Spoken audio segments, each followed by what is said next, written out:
Dime de quién es el perfume que yo estoy oliendo. Yo sé que algo malo está sucediendo. Ay, mírame, tu amor es veneno, que yo lo siento y duele lento al saber que te estoy perdiendo.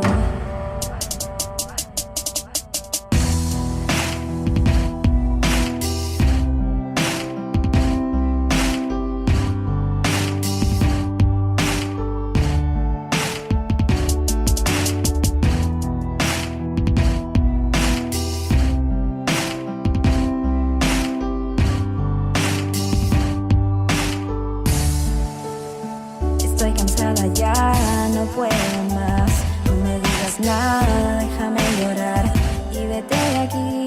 Yo seré feliz con tu recuerdo, aprenderé a vivir. Estoy cansada ya, no puedo más. No me digas nada, déjame llorar. No me busques más. No, no, no, no.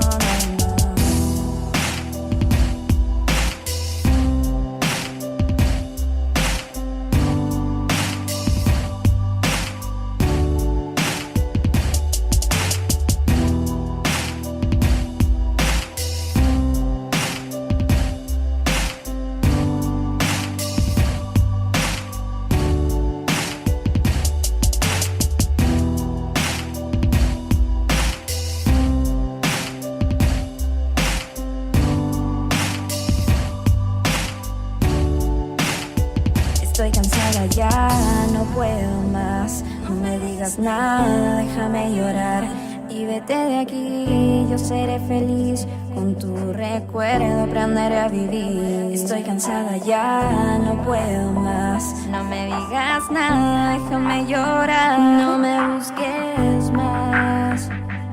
No, no, no, no.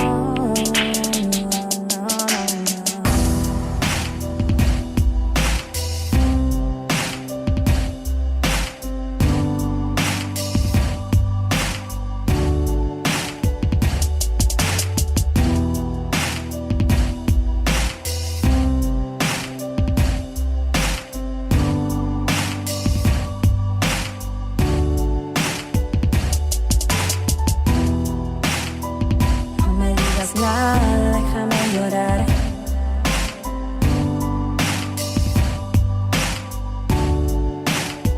Estoy cansada ya, no puedo más.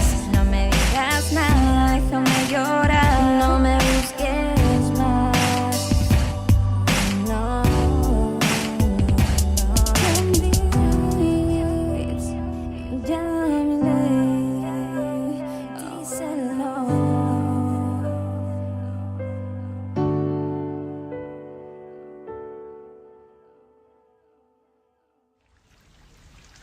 Buenos días, buenas tardes, buenas noches a todos, queridos oyentes. Estamos en mi programa, El Iván de Sesat, para Producciones Musas Oscuras y Radio Magic, con versos compartidos.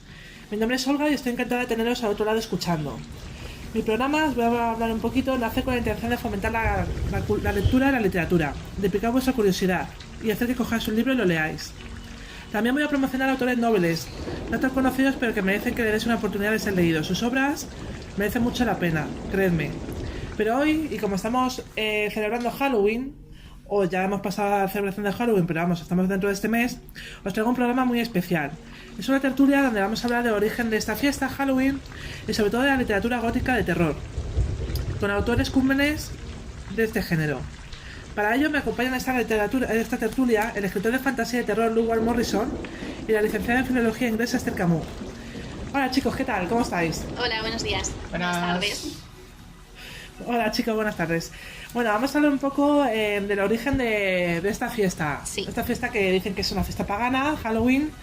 Bueno, ¿qué podemos hablar un poco de Halloween? Bueno, el origen de la palabra Halloween viene de la palabra celta All Hallows Eve, que significa la víspera del Día de Difuntos, o también se puede conocer como la Noche de las Brujas. Y fue en su tiempo una festividad relativamente, bueno, ahora se conoce como una festividad relativamente moderna, Conocida sobre todo en los países de habla inglesa, como puede ser Estados Unidos, Canadá, Reino Unido, Irlanda. Y con los años se ha ido poniendo muy de moda en otros países en los que esa tradición de hacer esa fiesta pues no existía. Por ejemplo, en España hace 30 años no era habitual que se celebrase Halloween, que se disfrazasen de vampiros o tal. Era una fiesta mucho más solemne, pues de llevar flores al cementerio a ver a todavía se sigue haciendo. Sí, pero también ahora hay mucha más gente que se disfraza y no ha perdido esa... Bueno, en el Tiemblo Ávila todavía se hace lado de las castañadas, más sí, que por Halloween. supuesto. Sí. Y luego, señor Lugar Morrison, usted como historiador, los orígenes de Halloween, ¿a qué se deben? Más que como historiador, mi opinión sobre los orígenes de Halloween es más de antropológica. Se dice que las tribus celtas, los primeros celtas, entre sus muchas cosmogonías, la que indica el origen de Halloween es que se creía que la fuerza, la naturaleza o tercera naturaleza de la diosa que era la diosa Morgana, en este día comandaba a las fuerzas de la oscuridad contra el dios principal del panteón celta para despedazarlo y devorarlo. Y entonces a partir de este día, las fuerzas de la oscuridad gobernaban hasta el día 25 de diciembre, que el dios volvía a nacer, se regeneraba como el Ra egipcio, que renacía o que escapaba de Apophis, cuando Apophis por la noche lo devoraba, y por el día Ra renacía de Apophis, como Caperucita de la tripa al lobo, etcétera, etcétera, o los 7 cabritillos de la tripa al lobo. Son los llamados mitos solares. O sea, el renacimiento, el ciclo en el cual siempre la oscuridad tiene que devorar a la luz para que haya un ciclo sin el cual la luz no puede existir sin la oscuridad. Vale, entonces, el día 25 de noviembre volvía a nacer como un niño el dios, que crecía hasta llegado de nuevo la fiesta de Halloween. De la festividad celta pagana de Samaín, ¿no? Sí. Es Samaín, que se representa lo que es el final de verano y el final de la cosecha. Sí, exactamente, es agrícola. Vale, y bueno, en la actualidad Halloween pues lo celebramos como con disfraces, pues esas fiestas, decoración. Porque técnicamente con los disfraces se engañaba a las fuerzas de la oscuridad, a los muertos y demás espíritus malignos. Claro. Porque si tú te disfrazabas de espíritu maligno, de muerto, ellos no te iban a hacer daño durante esa noche. Y pasabas desapercibido. Pasabas desapercibido y no te atacaban. Esa era la idea ese es el origen de los disfraces de Halloween. Sí, porque también ahí está el tema de poner una calavera con una vela dentro, ¿no? Sí. Y entonces significa que los espíritus malignos no van a esa casa, se honra a los muertos, a los buenos, y los malos no entran dentro de esa casa. Eso viene de una tradición, Esther, que ¿cómo se llama? Sí, en inglés se conoce como Jack-o'-lantern, que sería traducido literal Jack el de la linterna. Tiene su origen cuenta la leyenda que un chico que se llamaba Jack intentó engañar al demonio para que no le llevase, había sido un mal chico, para que no le llevase al infierno una vez muerto. Lo intentó engañar varias veces, de tal manera que al final, una vez muerto, no pudo ir ni al infierno ni al cielo. Entonces pues se quedó vagando con lo que en sus inicios era un nabo con ascuas, sí. Y luego pues ha ido evolucionando y se pasó del nabo a la calabaza esta redondita y que pues hasta ahora en todas las películas de Halloween, en todos los cuentos. Técnicamente Jack es el personaje arquetípico del origen de los pícaros. Sí. Ya que el Jack anglosajón, que es el Iván ruso y eslavo, y el Juan español. Sí, el Jaimito. Jaimito también. Es el pícaro original, es lleno de narraciones como los 3 pelos del demonio, como la muerte engañada, etcétera, etcétera, como Jack y las habichuelas mágicas. Y luego está lo del truco trato, ¿no? Que siempre dice que es mejor hacer un trato que no el truco, ¿no? Porque el truco como te lleva siempre a engaños y siempre vas a salir perdiendo, Claro. eso es siempre lo que decían. Exactamente, de ahí viene. Tú siempre eliges trato, tú siempre eliges trato. Claro, pues el truco siempre es el mal juego, o sea, si Mal que juego, tú hacías el trato era es dar los caramelos y el truco es que te tiren los huevos Sí, o el papel o el higiénico. papel higiénico, te llenen el Eso jardín es. de papel higiénico, te tiren contra la fachada huevos podridos que huelen a azufre, te dejan o la bomba fétida. Así que ahí van los niños Claro. pidiendo los dulces, casa por casa, y llamando. Y bueno, podemos decir que lo que se lleva mucho en Halloween es todo el tema de terror. Sí. Y dentro del tema de terror, pues está la literatura de terror, bueno, el cine, música y tal. Pero bueno, como el programa va de literatura, pues yo creo que se parece bien, vamos a hablar de la literatura de terror y sobre todo ese terror gótico, a ver de dónde viene y los principales autores de este género. Entonces, bueno, podemos decir que la novela gótica pues tiene su origen en la segunda mitad del siglo XVIII Sí. y que queda muy influenciada por el romanticismo, ¿no? Sí, correcto. ¿Y qué características puede tener para que los oyentes nos lo identifiquen perfectamente? ¿Qué características tiene la literatura de terror gótico? Pues, por ejemplo, Novela gótica. va a tener siempre una profecía o una maldición ancestral que va a afectar a los protagonistas del presente. Siempre van a estar escenarios inquietantes y sombríos, como por ejemplo una capilla, cementerios abandonados, ruinas, abadías, monasterios, castillos en ruinas, en fin, o sea, sitios que no son muy agradables y sobre todo van a tener mucho peso las horas nocturnas frente a las horas del día. Luego también podemos encontrar, por ejemplo, elementos sobrenaturales y seres sobrenaturales, enfermedades mentales. A causa de este contacto con esos seres sobrenaturales, algún personaje siempre va a tener alguna ida de olla o alguna enfermedad mental. El Rough Night de Drop. Sí, por ejemplo. Sí. O, por ejemplo, la naturaleza va a tener mucho peso, va a ser una naturaleza que no es agradable, una naturaleza muy sombría, inquietante, en la que se van a escuchar ruidos de noche y no se van a saber lo que es. También, por ejemplo, podemos hablar de varios conceptos. Está el concepto del héroe, que es valiente, que es una persona noble, pero desafortunadamente es de origen pobre, con lo cual va a tener muchas dificultades para lograr triunfar. Va a estar siempre un villano y va a estar siempre una doncella en apuros.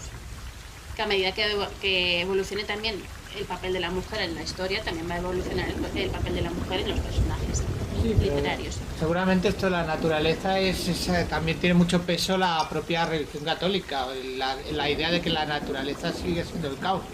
Es el origen del paganismo, y el paganismo Claro. es lo que ve el catolicismo como lo salvaje, el caos, etc. Entonces, siempre el héroe va a estar protegido por Dios, va a estar del lado de Dios y tal. Es la idea de que el terror clásico siempre es las criaturas sobrenaturales más las tinieblas, más la oscuridad, más la lucha del bien contra el mal. No se dice que la novela gótica pues se inicia como en Gran Bretaña, ¿no? E influye en la literatura de otros países Sí, europeos y exacto. de Estados Unidos. Exacto, sí. Entonces, pues bueno, pues empezamos un poco por lo que es Reino Unido, ¿no? La novela gótica en Reino Unido. ¿Cuál es el máximo exponente allí que pensamos que es el origen? Hombre, el origen es la novela El Castillo de Otranto de Horace Walpole, escrito en 1764, y se le considera la primera novela gótica, tanto en Gran Bretaña como en otros países europeos o luego también en Estados Unidos.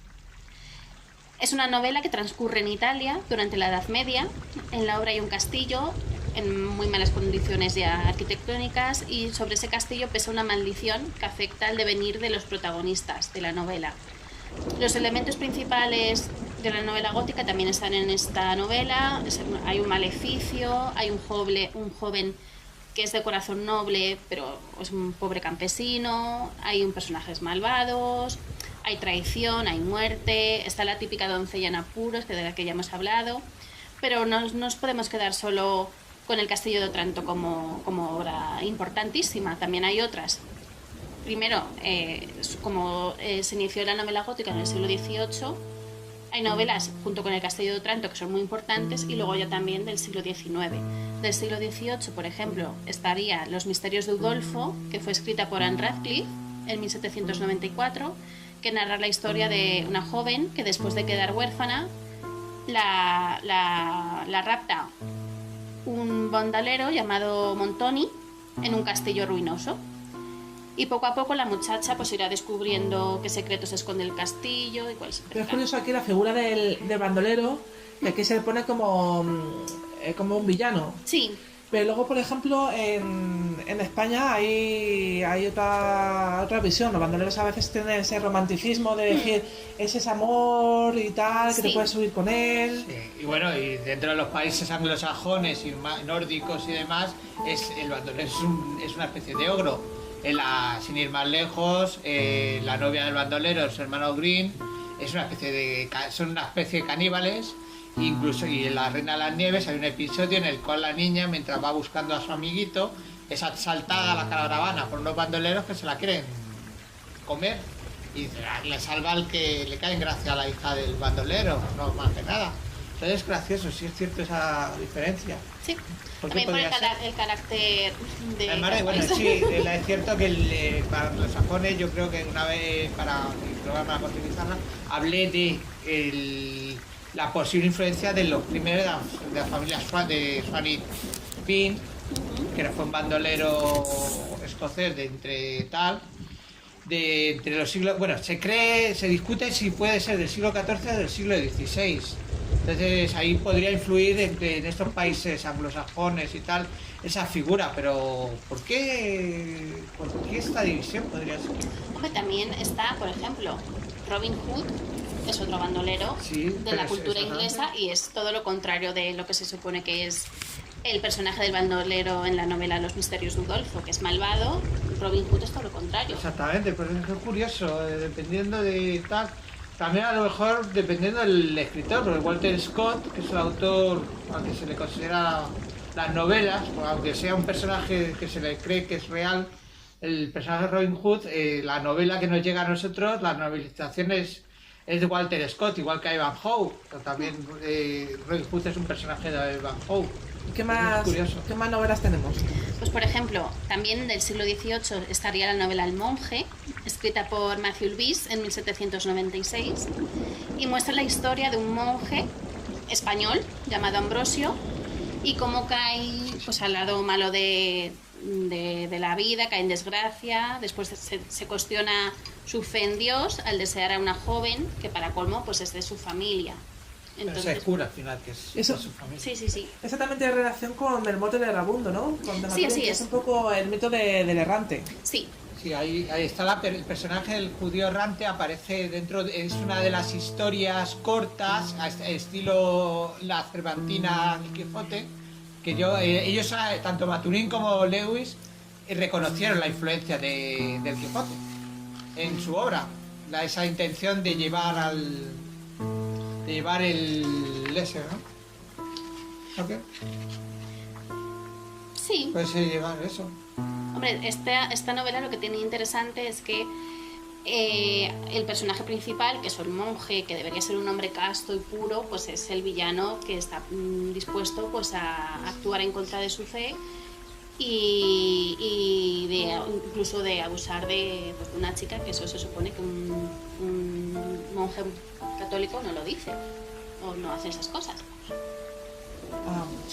Bueno, y ahora las siguientes novelas que vamos a hablar, yo creo que incluyen también un poco el tema sobrenatural, ¿no? Ese tema que tanto está de moda, que es el vampirismo, seres sobrenaturales y tal. Entonces ahí, ¿qué novela tenemos como precursora? Sí, en el siglo XIX sigue habiendo temas en común con la novela gótica del siglo XVIII, pero también vamos a tener un tema que es muy importante, que es los avances científicos. Por ejemplo, en la novela Frankenstein, también llamado El moderno Prometeo, escrito por Mary Shelley en 1818, es una de las joyas más importantes de la literatura inglesa. Todos no sabemos de qué va la historia, ha habido un montón de adaptaciones al cine, series y tal. Y uno de los temas más importantes es el mal uso que se hace de la ciencia y cómo afecta la moral de este caso del doctor Frankenstein, que tiene una dicotomía entre lo que está bien moralmente y lo que está mal laboralmente. Ese jugar a ser Dios. También. Claro, sí que es mejor avanzar científicamente y hacer algo que no está hecho todavía, que es dar vida a algo que está muerto, o no ir a un cementerio, molestar a un difunto, vulnerar su cuerpo, en fin. Sí, bueno, esa otra, volvemos otra vez a las tendencias estas católicas, las ideas católicas del respeto a los muertos, porque la resurrección de la carne, el día del juicio, etcétera, etcétera, etcétera. Pues bueno, al ser el romanticismo fue una época en la cual es muy espiritual, aunque sí se dijo que era de romper tabúes, pero se vuelve otra vez al catolicismo dentro de una sociedad muy racionalista, porque es una respuesta a la Ilustración. La Ilustración mata a Dios de alguna forma y pone a la razón como nuevo Dios, pero estos románticos vuelven otra vez a ese catolicismo. Hasta cierto punto, claro, es normal. Bueno, pues yo quería hablar, pues, bueno, los que me conozcan saben que el ser sobrenatural que a mí más me gusta es el vampiro. Uh-huh. Y aquí en Halloween pues todo el mundo se disfraza de su vampiro, vampiresa, hasta. Entonces la novela precursora de este género, de estos seres, es Carmilla, de Sheridan Le Fanu. Está escrita en 1872 y aparece la primera vampiresa. Sí. Entonces, pues bueno, es un referente en este género. Luego seguirá Bram Stoker. Sí. De hecho, Bram Stoker, estuvo influenciado por el propio Sheridan Le Fanu para crear el personaje más importante, que es Drácula. Sheridan Le Fanu, que no solo escribió, yo creo que tú, Olga, me comentaste que te habías leído algunos libros, algunas sagas de Sheridan Le Fanu sobre demoniología, algo así, ¿no? Sí, tenía varios sobre demonios. Que no solo quedó, sino que mucha de la literatura posterior del irlandés Sheridan Le Fanu es copiada por Bram Stoker. Tú que has leído a Sheridan Le Fanu podrás hablar de ello. Sí, ahí, vamos, se bebe de él, Bram Stoker, y luego pues obviamente pues todos los que siguieron. Y luego, bueno, la figura del vampiro ya sabemos que es un recurrente en la literatura que ha influenciado a muchos.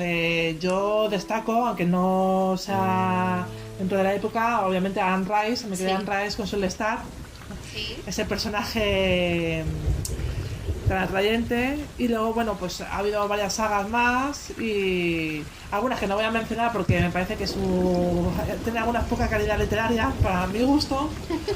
Y bueno, pues yo destaco la crónica vampírica de Anne Rice sobre todo. Entonces, y luego, ¿qué más tenemos de novelas así que nos puedan inspirar a que? Pues por ejemplo, las hermanas Bronte son importantísimas en la literatura inglesa, y más en este momento que es el siglo XIX. No podemos hablar de novela gótica sin mencionar a Cumbres Borrascosas de Emily Bronte o Jane Eyre de su hermana Charlotte. Tienen en especial estas novelas, aparte de que lo escribieron dos mujeres, que en aquella época era muy difícil que un libro escrito por una mujer que no se dedicaba a la típica novela de corte romántico como podía ser Jane Austen, triunfase en un mundo donde la ciencia ficción, bueno, lo que se conocía, se podía llamar ciencia ficción en aquel momento, o novela de terror, la escribieran dos mujeres. Por eso, al principio, antes de hacerse pues más famosas, empezaron a escribir con seudónimos masculinos, porque si no, ni habría lectores interesados, ni editores, ni nada. No publicaban, La Frontera eran 3 hermanas, creo recordar, ¿no? Sí. Y una de ellas yo también escribí algo parecido. Sí. Porque no me acuerdo ahora mismo. Siempre las más famosas son Charlotte y Emily, pero la tercera... Había una tercera hermana llamada Anne, que también escribió, pero no tuvo tanto éxito como las dos hermanas. Es que viene a colación porque también curiosidades sobrenaturales, ¿no? Sí. Escribía novela, pero que sí que tuvo mucha novela gótica. Eran novelitas muy cortas, las de Anne, sí. Pero sí que tenían tramas muy góticas. Muy góticas al estilo Anne Radcliffe. Quiero decir, o sea, no estilo como las sus hermanas, pero sí más la novelita de sobremesa estilo Anne Radcliffe. Así que para los oyentes apuntamos vampirismo, pues Carmilla, Bram Stoker, criaturas, pues vamos a apuntar Frankenstein de Shelley, y fantasmas, pues las hermanas Bronte. Las hermanas Bronte, sí. ¿Y que más también tenemos? tienen otros temas típicos de la literatura gótica, como puede ser cementerios antiguos, una naturaleza salvaje, inquietante, mansiones, secretos, ruidos a medianoche. Personajes trágicos Sí. y torturados. Sí. Esa atmósfera de terror. Sí. Bueno, el gran héroe gótico por excelencia, el gran dandy gótico por excelencia, que es el protagonista Heathcliff de Cumbres Borrascosas. Bueno, yo héroe precisamente no le No, llamaría. en el sentido de héroe trágico. Sí. Era bastante convincente. Antihéroe, vamos a llamarlo Sí. antihéroe. Es un personaje, sí, que es un modo del antihéroe. Hasta cierto punto el antihéroe gótico por excelencia lo marca. Sí, porque luego Melmoth bebe mucho también del Heathcliff, porque es un hombre que seduce y se las hace pasar muy mal a una de sus amantes. Pero claro, Melmoth es la historia de... al mismo tiempo que es una historia mefistofélica, porque es un hombre que hace un pacto con el diablo, y el diablo le obliga a caminar eternamente por el mundo, hasta que consiga pasarle su maldición a otra persona, y eso es la novela, realmente. Cómo va a lo largo del tiempo, los años, las décadas, conociendo a gente, igual que en el monje. En el monje, de los diferentes personajes te van narrando historias dentro de la trama principal, historias cortas, introducen narraciones. Pues en el Melmoth estas narraciones se ven introducidas por los personajes que Melmoth se va encontrando en su camino, su eterno errar, hasta que no recuerdo si llega a encontrarse alguien a que cargue con su... Eso, pero sí es cierto que Melmoth es un personaje, es un antihéroe muy parecido a Heathcliff, en el sentido de que llega a tener amantes y las trata bastante Sí. eso. Pero bueno, Gemma Turin era un personaje en sí, era un párroco era un párroco que iba vestido con kimonos, el pelo muy largo, recogido con lápices, y cuentan que una vez fue a visitarle el obispo a su parroquia, y el obispo dijo: pero usted escribe terror y habla de demonios y habla de todas estas cosas, y usted cómo puede usted ser el cura, el encargado de una parroquia, esas cosas. Luego también fue un pesado. Bueno, y después de esto, saltamos el charco. Sí. Vamos a hablar un poco de la novela gótica en Estados Unidos, porque allí apunta a otro tipo de características. Tienen las mismas características, pero bueno, tienen añadidos, ¿no? Hay más Como- peso de la religiosidad. Sí. Sí. Mucho más peso. Porque, por ejemplo, tiene pues, el puritanismo, las colonias, ¿qué más? El fanatismo religioso. Todos eran sectas ultracatólicas que tuvieron que que creyeron que era como el pueblo elegido de Israel, y que si el pueblo de Israel, el elegido de Israel, cruzó el Mar Rojo, ellos al cruzar el Atlántico en el Mayflower hacían lo mismo. Entonces creían que iban a la tierra prometida y eran todos ultra religiosos y demás. Pero no todo el mundo dejaba Europa para huir de conflictos religiosos. También había gente que abandonaba Europa por conflictos políticos, Sí, por las hambrunas tan grandes que tenía el continente en La aquel hambruna de la momento, patata, las diversas hambrunas de las patatas las irlandesas, guerras. Y bueno, entre otros temas a tratar, pues pueden ser, por ejemplo, la dicotomía que puede haber entre lo racional y lo irracional, el gran peso que tiene la culpa en el ser humano en Norteamérica. Sí, porque luego hay series. Eso es muy simple. Todos los protestantismos, al no existir la confesión, ellos se cuenta mucho. Ellos hacen mucho chiste con que, bueno, al no existir de liberarte con la confesión dentro del protestantismo y otros ritos de la Iglesia Católica, pues tiene una relación con Dios de la eterna culpa. Sí. Es cierto, es algo que ellos, la culpa la llevan fatal. De ahí que muchos protestantes acaban en la consulta del psicólogo, de psicoanalista. Se hacen muchos chistes en sociología. También la figura incluir la figura del nativo americano, ¿no? Sí, que va a ser siempre malo, va a ser siempre lo desconocido, lo Simboliza el salvaje. paganismo salvaje. Sí. Va a haber siempre una oposición entre el mundo civilizado, que representaría la colonia de turno en el asentamiento de turno, y luego lo peligroso que puede ser si te alejas de la colonia, si te adentras en el bosque. Va a ser lo desconocido, lo peligroso, donde Dios no te vigila, Claro. donde hay seres que no son civilizados, que son bárbaros. Sí, algo parecido, tú que sabes, Olga, de Egipto, parecido a la idea que se tiene en Egipto, ¿no es así? Que fuera de Egipto todo era caos. Sí, para Egipto no existía el mundo, todo era caos, tal. Bueno, pero luego, como se expandieron, esas guerras contra los hititas, contra sumerios, tal, pues luego al final, pues bueno, Egipto era el caos y era lo equilibrado. Y lo demás fuera no... Pues esa es la misma idea que había. Egipto era lo equilibrado y fuera no... Esa era exactamente la misma idea. Entonces, autores de novela gótica en Estados Unidos, ¿a quién vamos a nombrar? Pues podemos empezar por Edgar Allan Poe, por ejemplo. Pues ¿qué voy a contar yo de Edgar Allan Poe? Pues... A ver, es uno de mis escritores favoritos. Lo que pasa es que, bueno, pues una ya va leyendo más cosas y luego no tiene las cosas muy frescas. Voy a dar unos pequeños apuntes de Edgar Allan Poe, porque me parece muy interesante que si me estás escuchando, el programa este de radio, que os adentréis en su mundo, os adentréis a leer sus cuentos su relato de terror y sus poemas. Edgar Allan Poe nace en Boston el 19 de enero de 1809 y muere en Baltimore a los 40 años de edad. Sí, 40 años de edad. Digamos que... Hace poco hizo el aniversario. Sí. Sí, en 1849 es cuando murió, a los 40 años de edad. Y bueno, las causas de su muerte no están... Es todavía uno de los misterios, porque aquí todo el mundo lo achaca a muchas posibles causas. Tenemos que si el alcohol... digamos que Poe tenía un grave problema de alcoholismo, igual que su hermano murió de alcoholismo.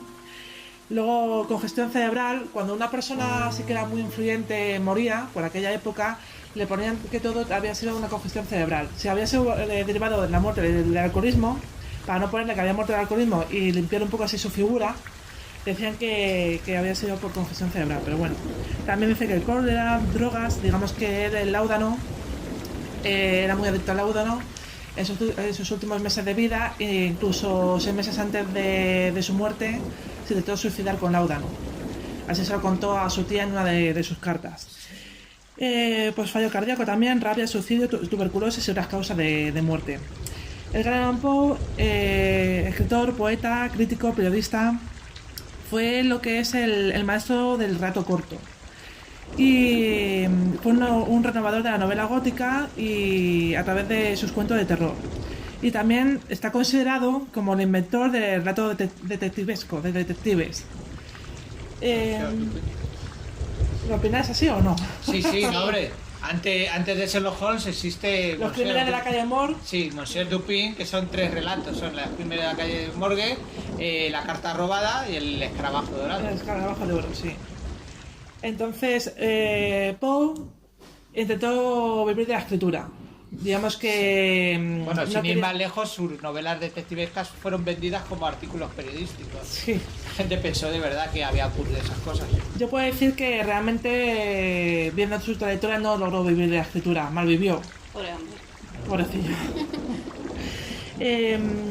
Las editoriales, él trabajaba para varias editoriales en las que publicaba sus artículos, entre ellos se publicaron algunos de sus relatos, y digamos que, por ejemplo, su poema El Cuervo, que publicó en 1845 en el Evening Mirror, se le dieron $9 por él. Y fíjate lo que ha explotado luego ese poema. Resulta que lo publicó en 1845 y a raíz del éxito que obtuvo, ya se le pudo admitir en ese círculo literario tan selecto que había en esa sociedad. Y Bueno, sin ir más lejos es Boston, es la zona, está Yale y está Harvard.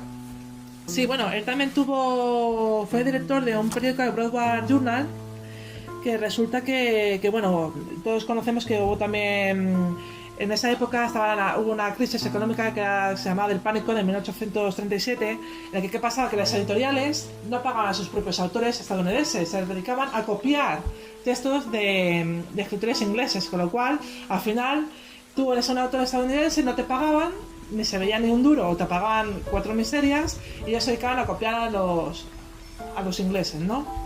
Entonces, ¿qué pasó?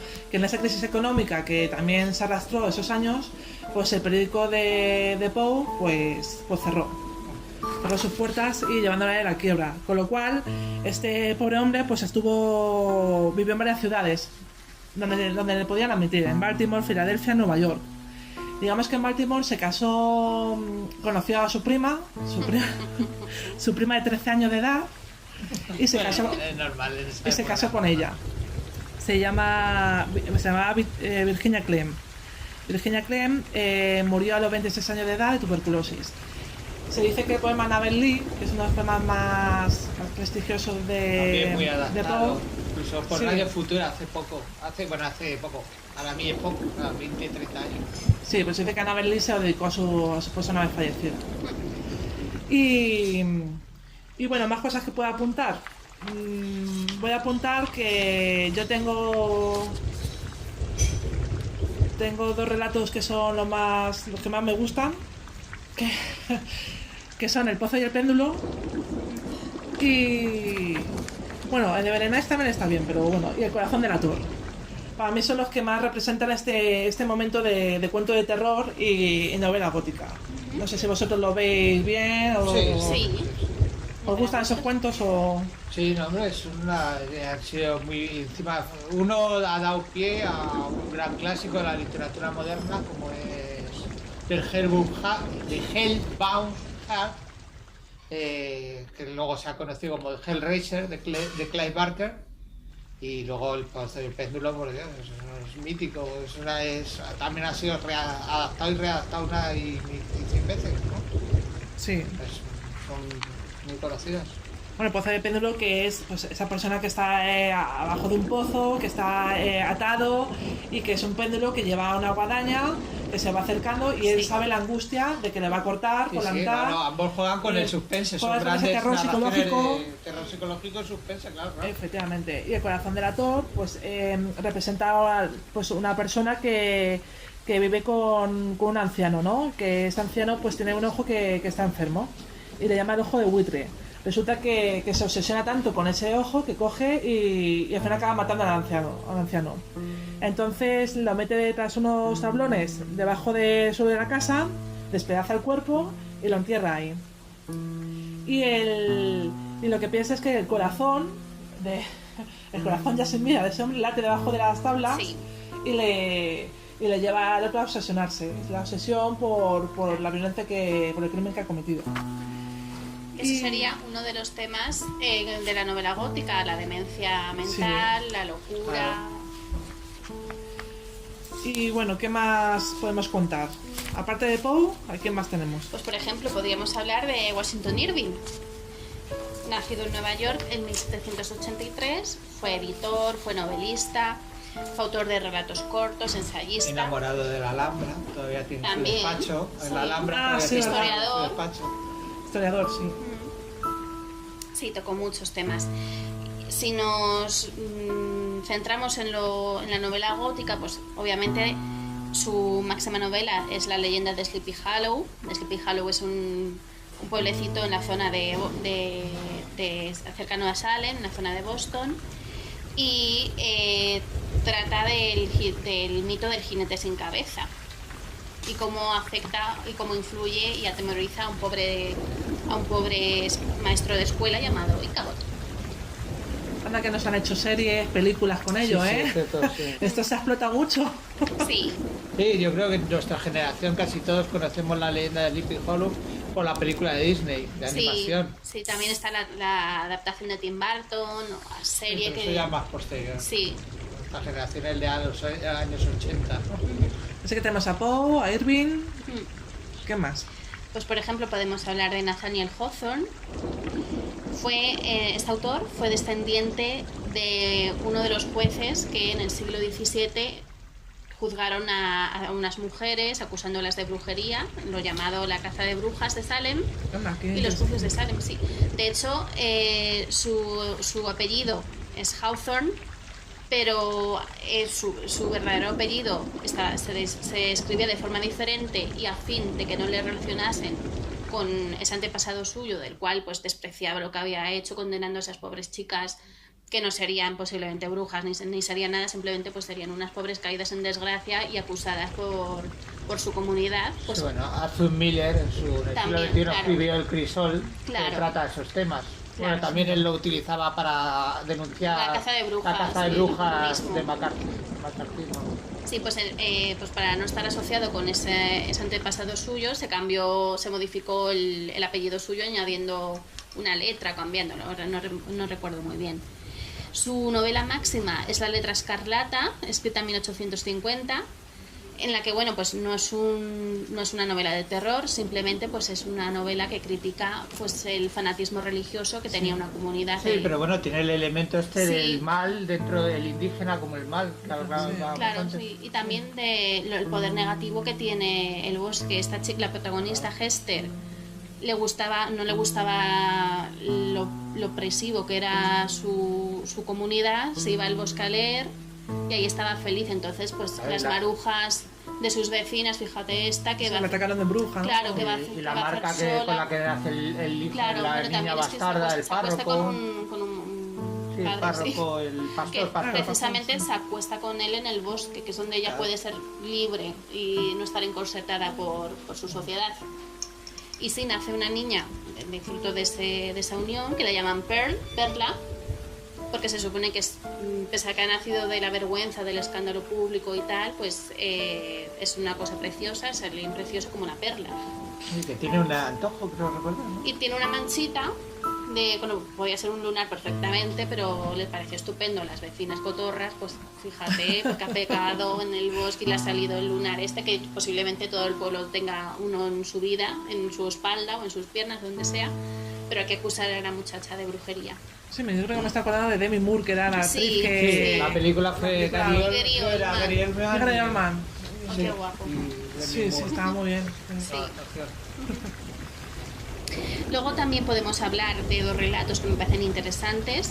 Uno es el experimento del doctor Heidegger, que habla de uno de los mitos más importantes que ha tenido siempre la literatura. Es la fuente de la eterna juventud y cómo afecta negativamente, por supuesto, a la mentalidad y a la salud mental de, en este caso, 4 viejos. Científicos nuevamente, la importancia de la ciencia en la literatura, pues uno les informa que hay en lo que viene siendo Florida hay una fuente, que si bebes de sus aguas... Ponce de León, porque se llega ahí y le informan de eso también, claro. Es un mito que ya llega desde Claro. la época de la conquista, que en Florida estaba... Si bebes Sin de ir sus más aguas, lejos, sí. ¿dónde van los viejos? Claro, a Miami. En Estados Unidos se van a Florida a instalarse, a vivir la jubilación. Algo todavía así deben seguir creyendo, que está en Florida. Pues claro, entonces pues cada anciano fantasea con, yo en cuanto beba sus aguas me voy a volver a ser atractivo, voy a ser exitoso, voy a triunfar con las mujeres, no me va a faltar ni fama, ni dinero, ni salud. Y luego pues esto acaba como la fábula de la lechera, ¿no? Que pues les pasa algo, no lo voy a decir para no destripar, pero ni beben el agua de la fuente de la juventud ni nada. Y luego otro relato que me parece muy importante y es de mis favoritos sería la marca de nacimiento o el antojo. Y aquí muestra la obsesión que tiene un joven científico por mejorar a su mujer. Su mujer era cariñosísima, era una devota esposa, pero había nacido con una marca de nacimiento en su mejilla, y esa marca de nacimiento tenía forma de mano, y la tenía así en el moflete.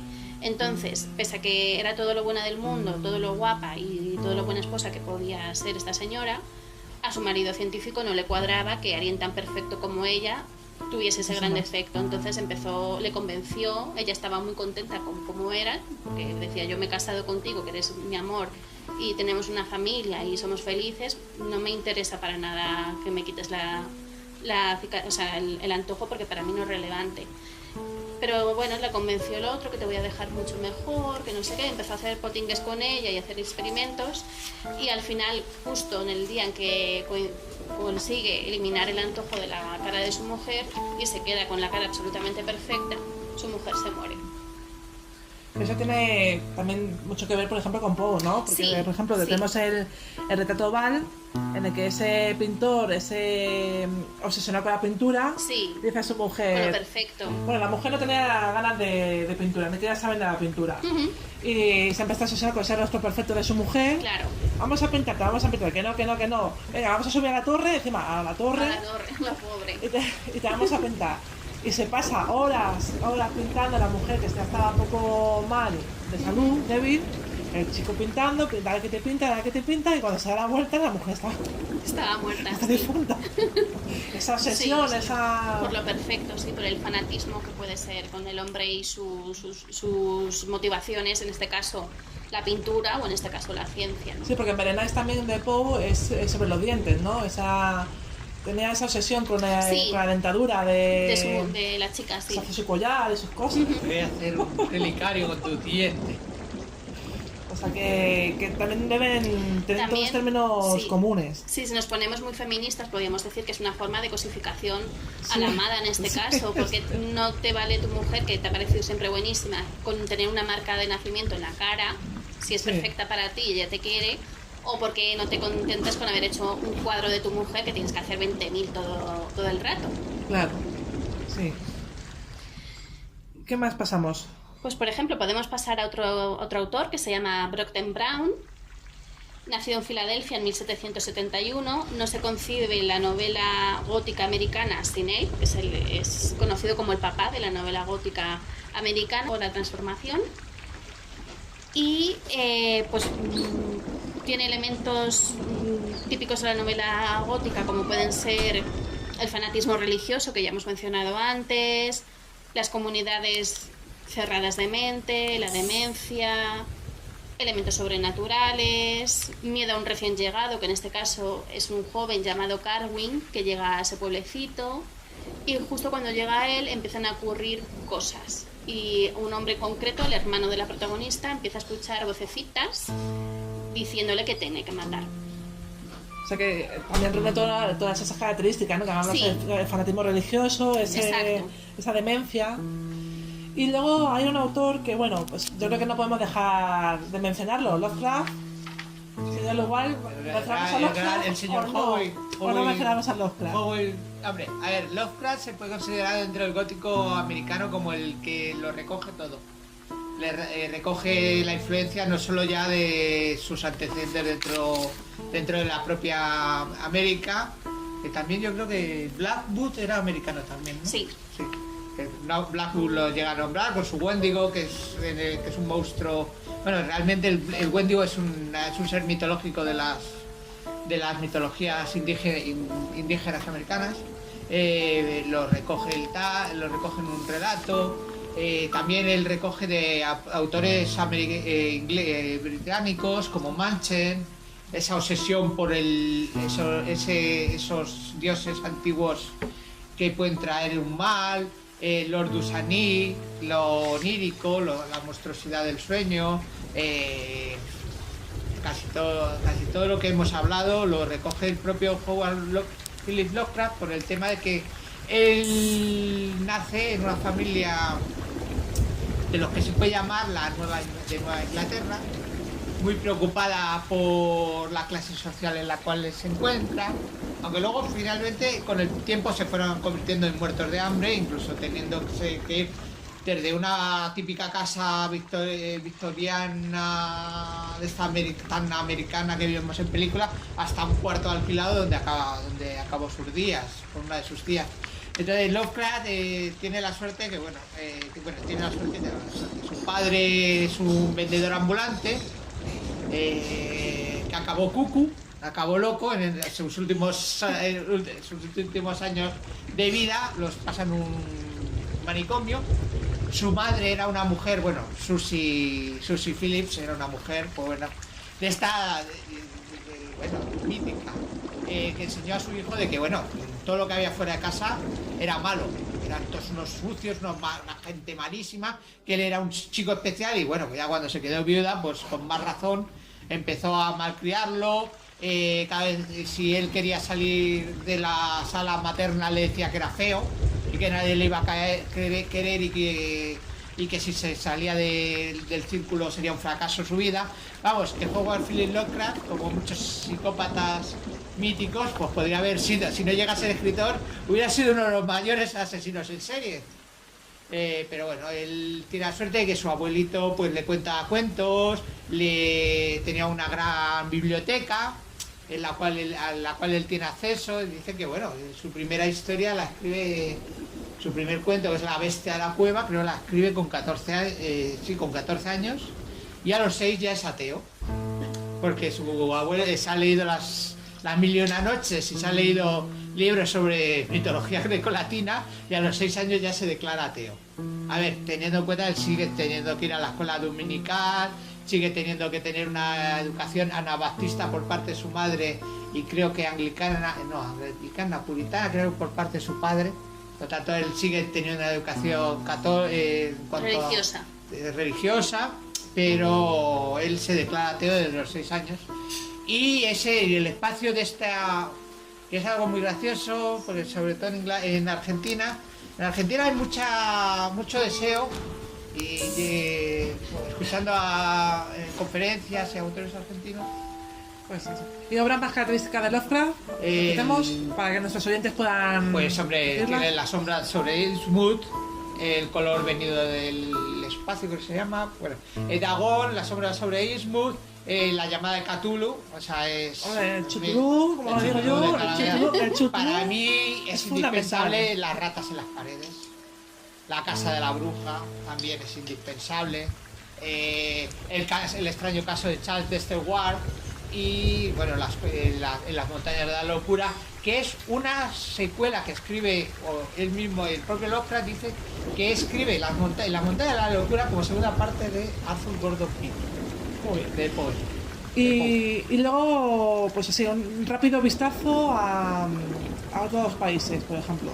Pues por ejemplo, a nivel Europa, pues estaría el Imperio Ruso con la novela del siglo XVIII, siglo XIX, que va a ser también novela gótica mezclada con su propio folclore local. Por ejemplo, el vampirismo va a ser un tema muy recurrente para todos estos autores.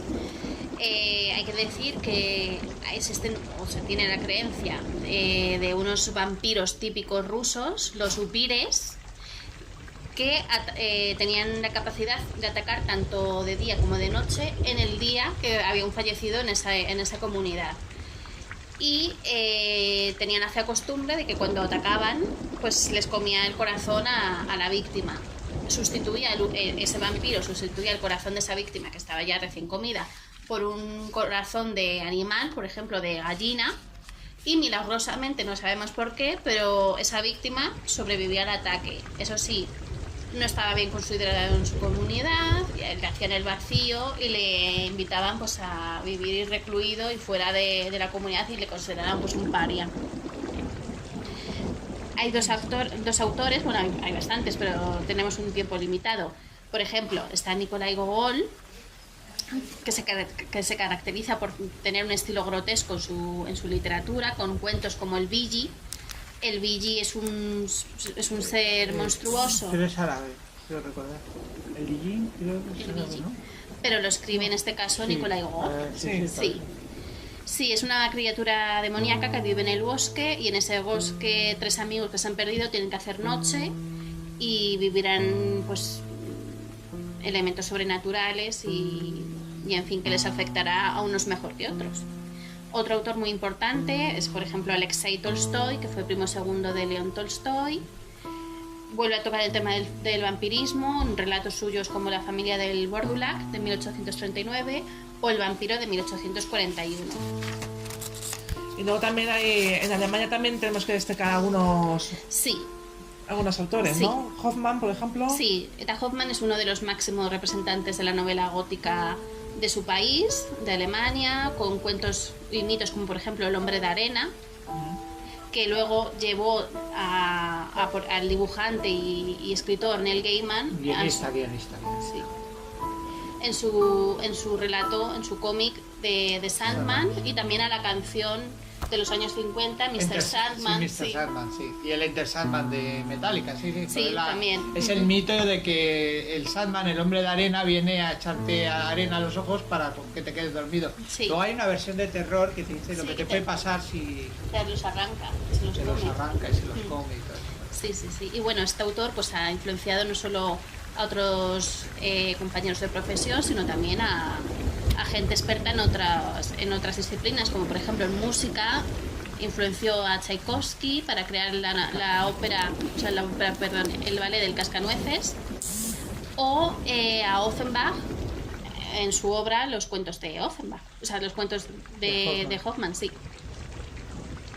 Y bueno, pues en España yo voy a comentar, aunque pertenece a la época del romanticismo o post-romanticismo, a Gustavo Adolfo Bécquer. Bécquer, bueno, pues ya que estamos hablando de cuento de terror, novela de terror, pues bueno, pues voy a hablar que Bécquer nace en 1836, se muere en 1870.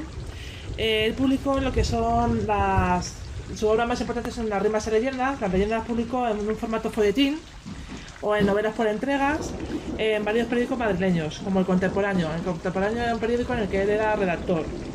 Y Crónica de Ambos Mundos o Il América. Eran periódicos en los que él publicaba sus leyendas, ya digo que en formato folletín. Lo característico de romanticismo es que predomina lo que es lo espiritual por encima de lo material. Luego también se aplica pues esos seres sobrenaturales, esa naturaleza sobrenatural.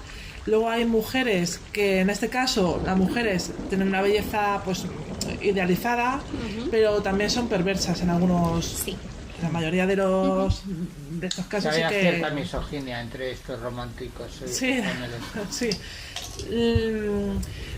Bueno, puedo comentar varias cosas de él, pero bueno, lo más importante, por ejemplo, que voy a recomendar es una de sus leyendas. Tiene varias leyendas que son muy, muy interesantes: Más el organista, Los ojos verdes, La Jorca de oro, Cristal Calavera.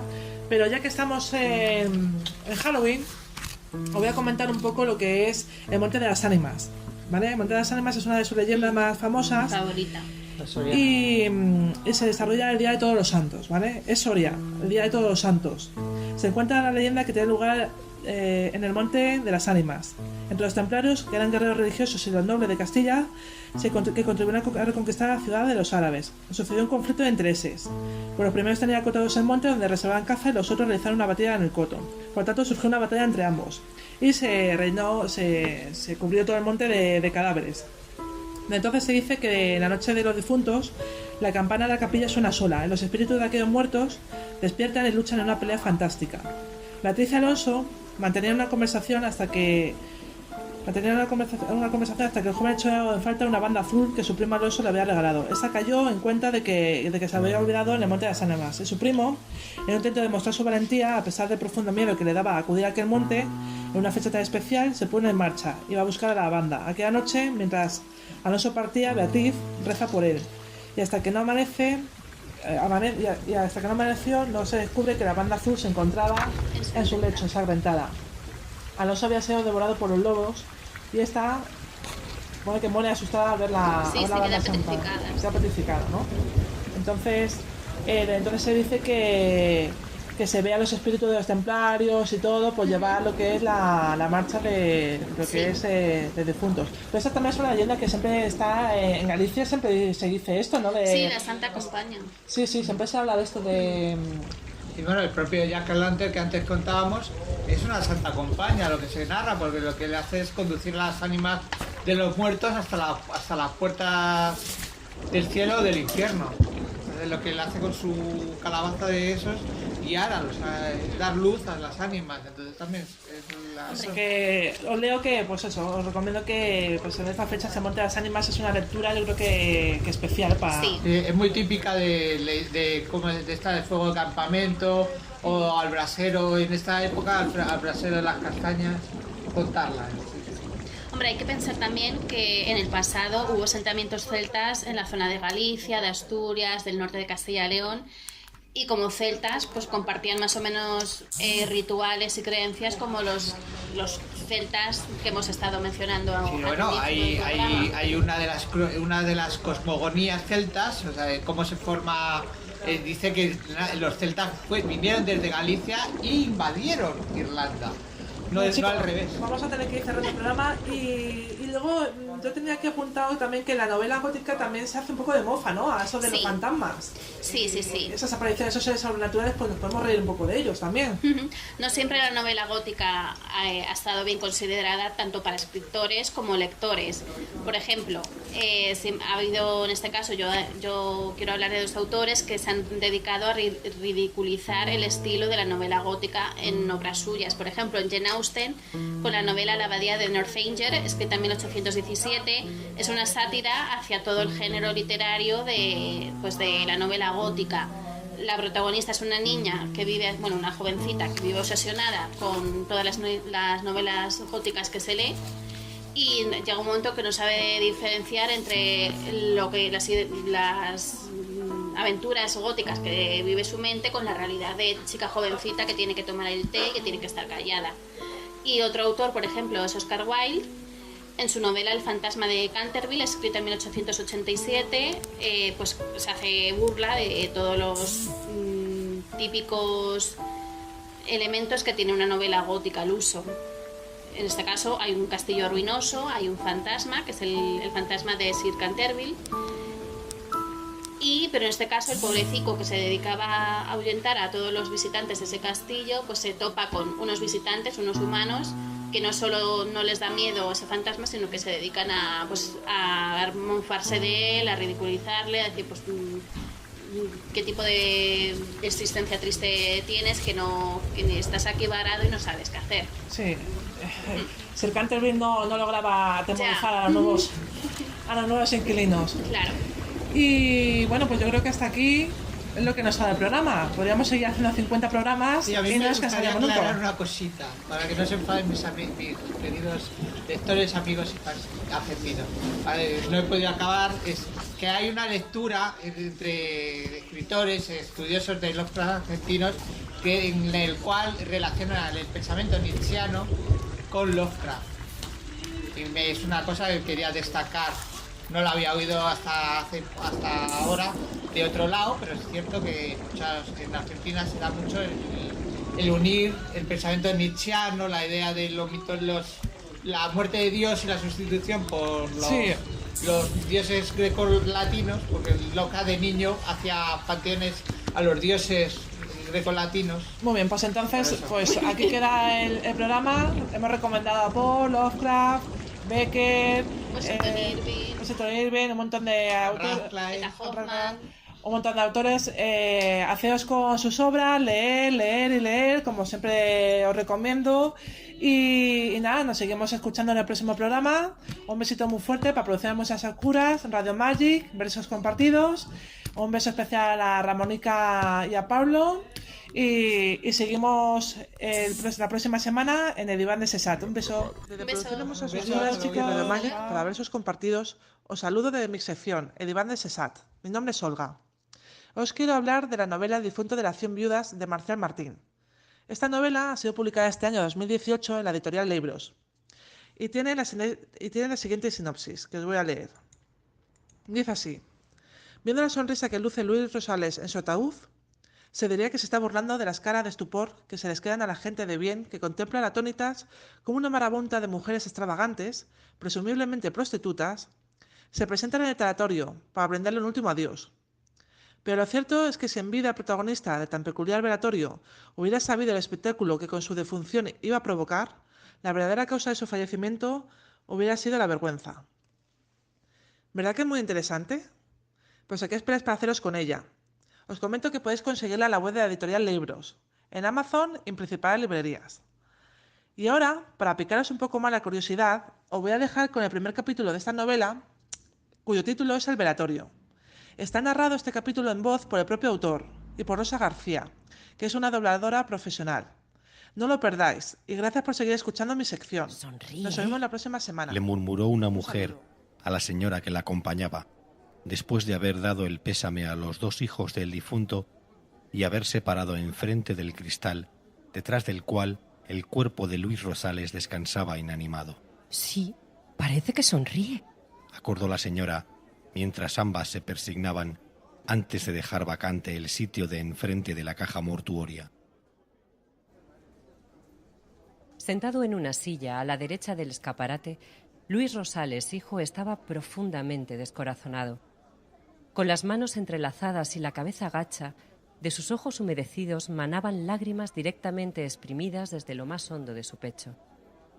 En su brazo izquierdo, la presión de una mano femenina intentaba infundir consuelo al río de sangre que corría por sus venas. Era la de su hermana María Cristina Rosales, que usaba la otra mano para sujetar un pañuelo con el que procuraba sostener un poco el alma que se le iba cayendo en cada gemido de desconsuelo. Detrás del escaparate de cristal, en una caja de madera, el cuerpo de Luis Rosales yacía elegantemente vestido con un traje y las manos cruzadas en el pecho. María Cristina era la que había encontrado a su padre muerto en la cama. Tenía llaves de su casa, por eso entraba y salía cuando le hacía falta. Ese día había ido a llevarle el pan y se había llevado la desagradable sorpresa. Al principio de verle, creyó que simplemente estaba dormido. Parecía un niño bueno con esa sonrisa en la cara, descansando como un angelito. Solo después de zarandearle y ver que no recuperaba el sentido, se dio cuenta de que estaba sin vida. Ya llevaban desde el día anterior velando el cuerpo de su padre, y los rostros de los 2 hermanos y de aquellos que soportaban más horas de duelo estaban desencajados.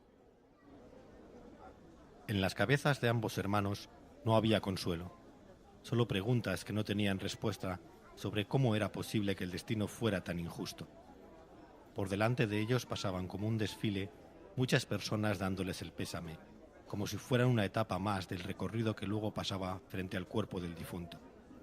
Muchas veces, María Cristina tenía que explicarle a Luis hijo quién era la persona que recién había presentado sus condolencias. Esta señora es del pueblo de los abuelos, vecinos de los abuelos de toda la vida. El hombre que acaba de venir es un compañero del trabajo de papá. Estos son los amigos del bar. Los has tenido que ver 1000 veces por el barrio. Te acompaño en el sentimiento. Le dijo un hombre de la edad de su padre a Luis hijo. Los dedos de aquel señor eran tan delgados como sarmientos y apretaban la mano del joven con nervio. Los hermanos se miraban intentando adivinar quién era. Fernández, Aclaró el señor, como si hubiera podido entender la conversación que se tenían sin palabras. así era como me llamaban en la mili. Cuando oyeron Fernández, asintieron. Recordaban ambos una escena que se repetía todos los años durante su infancia el día del cumpleaños de su papá, que casi siempre estaba en el bar cuando su amigo del servicio militar le llamaba para felicitarle en la fecha de su aniversario. Teníamos muy buena amistad vuestro padre y yo. Era un buen hombre vuestro padre. Y cómo cantaba.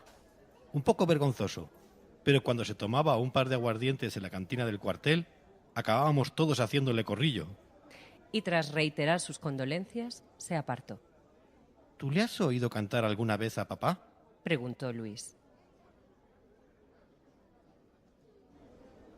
María Cristina buscó en su memoria y en ella descubrió el recuerdo del despertar de uno de sus cumpleaños siendo muy niña. En la voz de su padre, perfectamente entonadas, sonaban las mañanitas del rey David.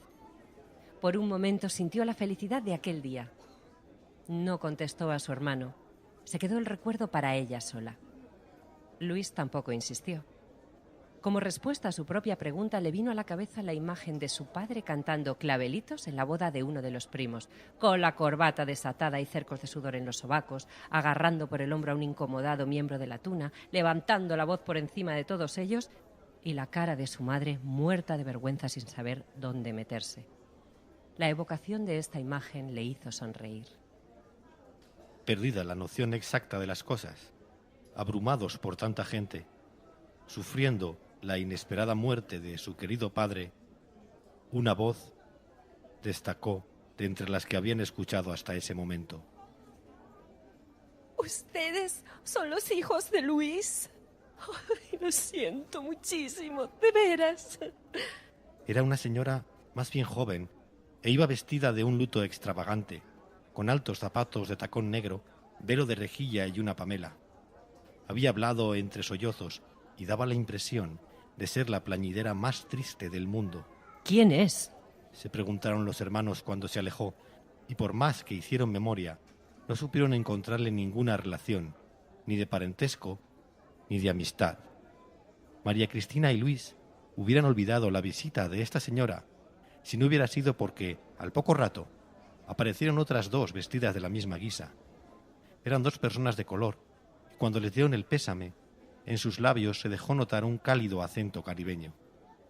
No menos tristes que la anterior señora, pasaron deteniéndose lo justo delante de los vástagos del velado, y después de llorar un rato frente al escaparate que mostraba el cuerpo de Luis Rosales en su ataúd, se acomodaron en un rincón del tanatorio.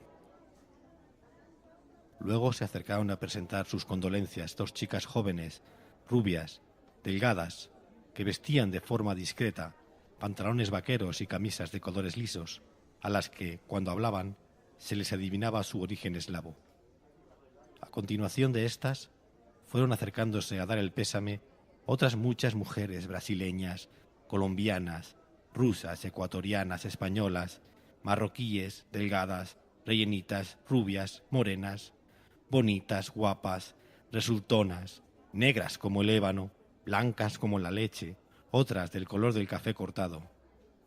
Compartían un profundo desconsuelo que expresaban con mayor o menor vehemencia, dependiendo de su propio carácter, y les diferenciaba su forma de vestir.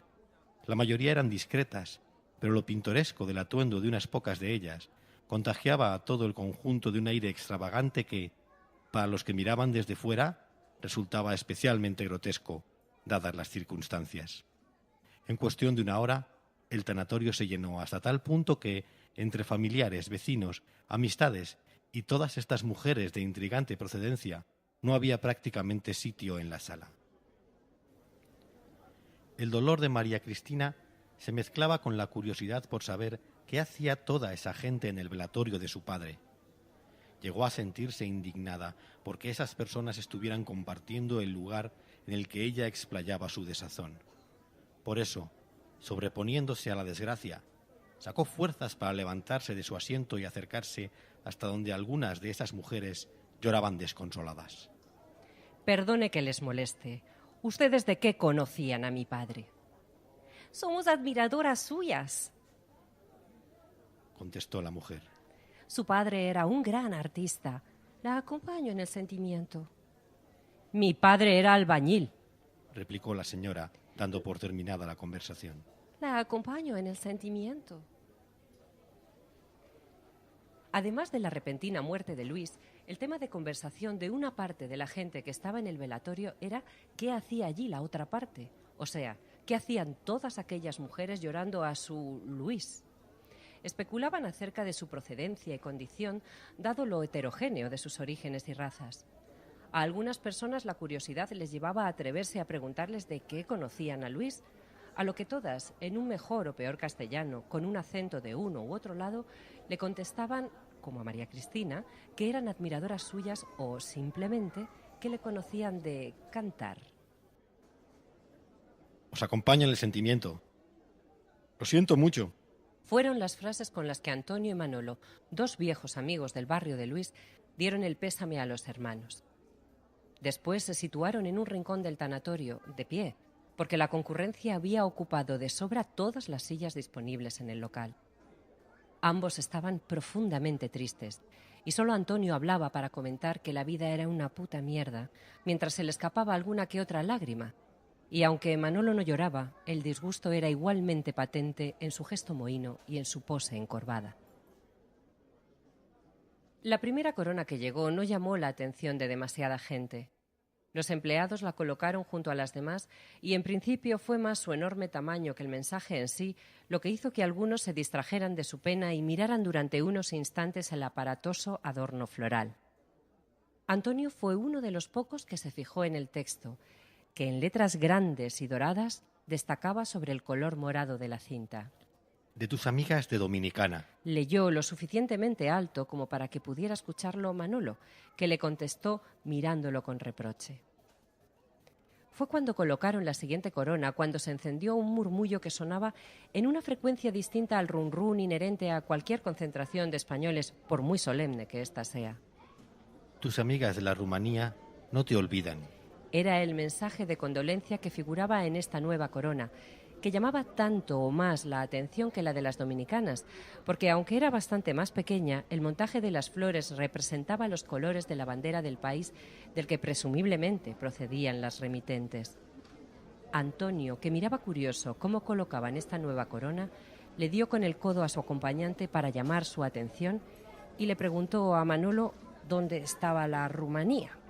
Lo mismo que yo de afinar violines, sabes tú de geografía, contestó Manolo.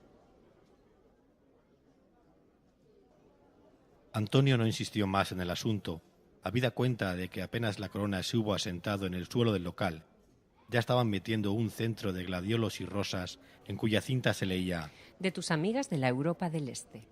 El tanatorio se iba llenando con un flujo constante de mujeres, que entraban y salían de la sala como un latido, y de adornos florales, que estaban desbordando la capacidad del local y que acorralaban las coronas y centros de los amigos del barrio y del pueblo natal, de modo que la atmósfera que se respiraba estaba muy cargada de humores humanos, tanto naturales como artificiales, y de aromas vegetales. Además, muchos visitantes, que tenían la idea de pasarse por el velatorio a presentar sus condolencias e irse sin entretenerse demasiado, perdieron las prisas, mordidos por la curiosidad que les provocaban todas esas mujeres desconocidas entrando a presentar sus condolencias, y lo llamativo de todas las flores que iban dejando cada vez menos espacio en el escaparate donde descansaba el cuerpo de Luis, por lo que la concentración de gente para velar al difunto era aún mayor. Los pocos presentes de condolencias que había en un principio frente al féretro se iban rodeando de otros, más grandes y llamativos, no solo en dimensiones, sino también en relativo al texto que rezaban. La corona que había llegado desde la localidad natal de Luis, en la que se leía: tus vecinos de Portillo no te olvidan, estaba escoltada por otras dos, una a la izquierda que decía: la primavera de las mujeres de Ecuador sea siempre contigo, y otra a la derecha: Alá te tenga en su gloria como tú nos tuviste a nosotras. Mientras que el centro floral que habían enviado los conocidos del barrio, que ponía: de tus amigos del bar Anita, estaba a su vez circundado por un adorno floral con la dedicatoria: mujeres de Colombia con el bello, y por otro que llevaba el lema: desde Ucrania, gracias. ¿Es que no tengo ya bastante con lo que tengo? Era el pensamiento que le revolvía las tripas a María Cristina, después de llevar unos minutos observando la escena. Repasaba una y otra vez cada cara, cada gesto de los que alcanzaba a examinar con la mirada. Por un lado, los de aquellas mujeres intrusas, y por el otro, las muecas de los allegados de toda la vida, que eran las que dolían, porque se adivinaba en ellas todas las preguntas maliciosas que la situación en sí suscitaba. Y tras detenerse en las personas, pasaba al escaparate, en donde estaba el cuerpo de su padre, rodeado de las coronas y demás adornos florales, con sus respectivos mensajes de condolencias. Entre todos esos colores vivos, apenas había un hueco para ver el rostro del difunto, sonriente, como agasajado por todo lo que tenía alrededor. Después de fijarse en cada detalle del semblante de su padre y en cada condolencia plasmada en una cinta con quirúrgica atención, abrió la mirada para presenciar una toma del escaparate entero, con todas las rosas, las gerberas, los claveles, los gladiolos, las anastasias, las margaritas, los lirios, los crisantemos y demás flores, dejando una ventana por la que se asomaba el rostro inanimado, pero lleno de vida, de Luis Rosales. Su indignación llegó al punto de levantarla de su silla para interponerse en el camino de uno de los mozos que se acercaban con otra nueva y aparatosa corona con el mensaje: un honor vivir la poesía contigo, bello. ¿Pero de dónde sale esto? ¿Quién coño encarga todas estas flores? Nosotros no sabemos nada, señora, somos unos mandados. ¿Quién es esa maleducada?, le dijo una de las admiradoras, indignada ante la escena, a la mujer que la acompañaba. Antonio y Manolo estaban en el mismo rincón, prácticamente apretujados contra sus espaldas porque en la sala no habían encontrado sitio para colocarse de otra manera. Antonio, hasta ese momento, no había reparado demasiado en ellas. Se había limitado a mirar cómo se iba llenando la sala. Pero aquel tono despectivo de esas mujeres no le gustó.